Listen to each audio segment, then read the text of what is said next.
శ్రీ భగవద్గీత నుండి ఒక శ్లోకానికి అర్థం తెలుసుకోబోతున్నాము. ఈ శ్లోకం ఏమనగా, తప్త కాంచన గౌరాంగి రాధే బృందావనీశ్వరి వృషభానుసుతే దేవి ప్రణమామి హరిప్రియే.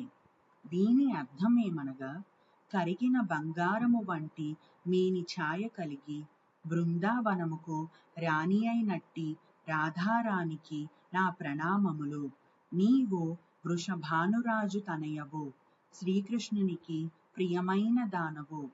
తప్త కాంచన గౌరాంగి రాధే బృందావనీశ్వరి వృషభానుసుతే దేవి ప్రణమామి హరిప్రియే. కరిగిన బంగారము వంటి మేని ఛాయ కలిగి బృందావనముకు రాణి అయినట్టి రాధారానికి నా ప్రణామములు. నీవు వృషభానురాజు తనయవు, శ్రీకృష్ణునికి ప్రియమైన దానవు.